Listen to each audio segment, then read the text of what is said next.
Hello, everyone, and welcome back to my channel, Navigating Midlife Live. I hope you are having a great day. I'm conniepretula, the menopause navigator and certified nutritional practitioner. And today I'm going to be talking about menopause and food. Can you actually eat better to feel better through the various stages of menopause?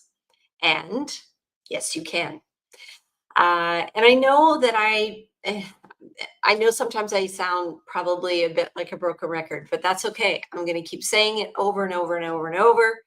And hopefully people will gain from me saying this over and over and over and decide that yes, it's time to make some changes.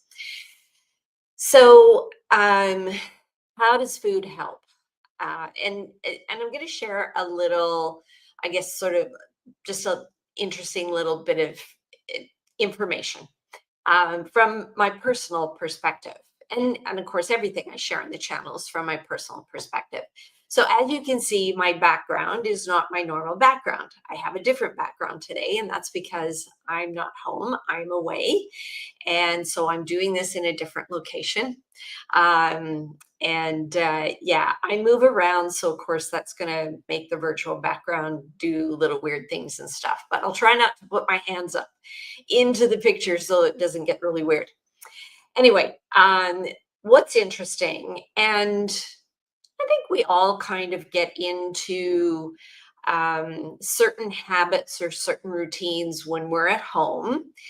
And I know for me, that is very much around the way that I eat, the way that I prepare things, the spices I use, the herbs I use, the cooking oil I use, all that kind of stuff, the techniques, everything. I have certain ways that I like to do things, that I like to prepare my food. And when I'm away, I can't necessarily do it the same way. Or if I'm away visiting somebody, I'm one of those people that I'm very easygoing when I'm at somebody else's house. And I always say, look, whatever you cook, I will eat. I'm not going to make you jump through hoops because there's certain things that I'm a little bit sensitive to. Of course, if I was celiac, I wouldn't do that, but I'm highly gluten sensitive. But you know what? For a few days or for a week or whatever, I find that my body can handle it. And then when I go home, I go back to my routines. And recently, I've just made the decision. I guess it was kind of after my birthday, August 23rd. It was after my birthday, and I thought, you know what?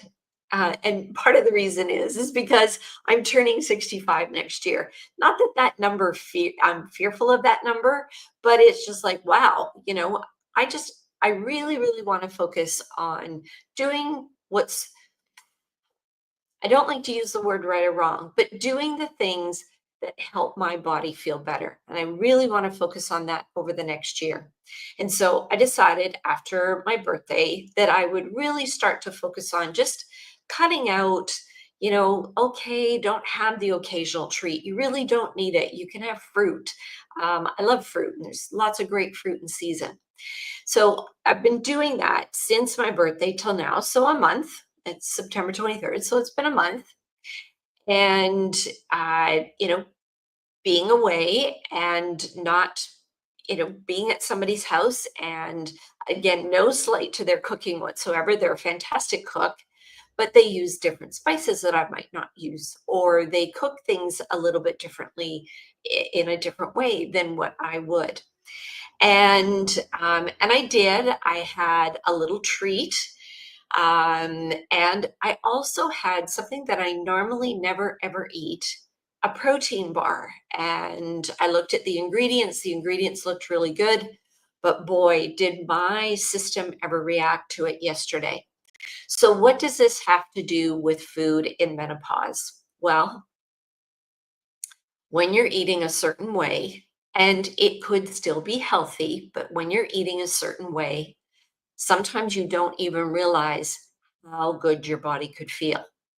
And I get a lot of people say to me, well, I'm not gluten sensitive. I'm fine on having gluten. Well, I sometimes question that. Sometimes when people tell me some of the symptoms that they're experiencing, I really do question whether gluten is the right thing for them, or even dairy, whether it is the right thing for them. And I've had people say to me, excuse me, I have an itch. I've had people say to me, well, I've cut it out for a couple of weeks and didn't notice any difference. One of the things that when I cut out gluten and dairy, it actually took 9 months for my body to feel a difference. And that's because my body was in such a reactive state. And so I cut gluten out right around 2011. So I was just starting that menopause time period. No, I guess I cut it out in 2010. So I was just in the last few months before having my last period. So it's definitely perimenopause, and it took 9 months. And I'd go back and forth a few weeks, and I thought, it's not making much of a difference. I might as well quit eating it. And then I felt so awful. I just thought, you know what, I'm just going to really commit to this, and I'm going to cut both of them out and see what a difference that it makes. And it took that long. And that's the thing. It's even when we have, and I know I'm being kind of the bearer of bad news in some ways, but it's even like alcohol. Well, I only have a drink, every 2 or 3 days. Um, that is enough to keep your body in a state of reaction. So, and it can be the same with, well, I only go out and I have fast food, on the weekends or something like that. Or I don't eat a lot of refined food, but if you're eating something that's coming from a package that has been refined, and I don't care whether it's, a high protein pasta that has very few ingredients in it, it's still refined. Your body is breaking it down and working at it differently than if you were eating it whole. And so I get off on a diatribe every now and then. My experience eating really, just being really focused on how I was eating, and, little bit different cooking style, a little bit different food than I would normally eat, and having one little treat, like literally one little piece of a treat, and having that protein bar. And I couldn't believe how awful I felt last night. And like I had a headache, my body just, I almost had, and I didn't have the flu because I'm perfectly fine today. I was perfectly fine, through the night. I didn't have a fever or anything like that. But I felt like I had flu-like symptoms. And so, that's where I started to think, like, why am I feeling like this? Like, what's happened to me? And then I started to retrace some of the things that I'd been eating over the last couple of days. And it can take 2 or 3 days for those reactions to actually, for us to actually feel them in our body. And I said, okay, that's it. You know what? I have to be really careful about the choices that I'm making, without driving my host crazy. And actually, my host is away. I'm actually looking after her two beautiful cats. So anyway, I can now, eat the way that I want to eat without saying, oh, I can't have that. Oh, can you do that different? I don't like to do that to people. So, how does this relate to menopause? Well, in menopause, we're feeling all of these symptoms, all of the various symptoms that you might actually feel in menopause, whether it be hot flashes or night sweats. It can be as simple as brain fog. And boy, did I have brain fog yesterday. And I think what really set me off was the protein bar more than anything. But it was a good quality protein bar. It had good quality ingredients in it, but it really set me off. And, last night I went back to like my old standby of what I really, I know what my body loves, and I know what supports my body. So I just roasted some chicken breast, and I blanched some or not cauliflower, broccoli, the good old cruciferous vegetables that I always talk about.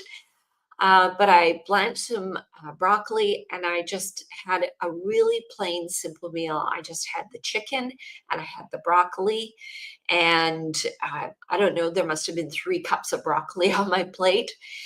And it just, I don't know, it just did something to my body. My body started to feel better. It didn't take the headache away. I just had to kind of deal with that through the night, and it eventually went away. And I woke up this morning feeling good. But I swear that my chicken and broccoli meal I had last night was really what my body needed.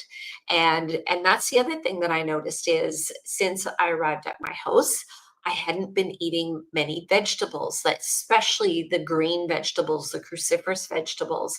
And I really feel that they are so important when we're navigating those stages of menopause.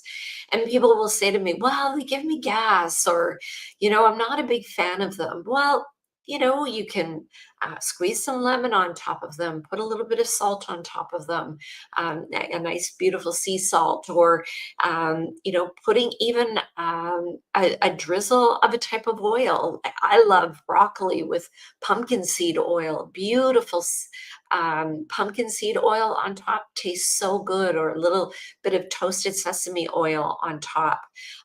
Really adds some beautiful flavor. I think I've also talked about camelina oil in the past, where that has a bit of a nutty flavor, so drizzling a bit of that on top.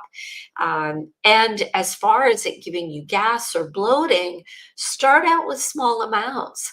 That's telling me that your digestive system doesn't have the bacteria to break it down. So if you start out with small amounts and gradually increase it, that gas and bloating will go away. And if it doesn't, then there's deeper problems going on in your digestive system, most definitely, because you should be able to actually eat it without feeling those effects.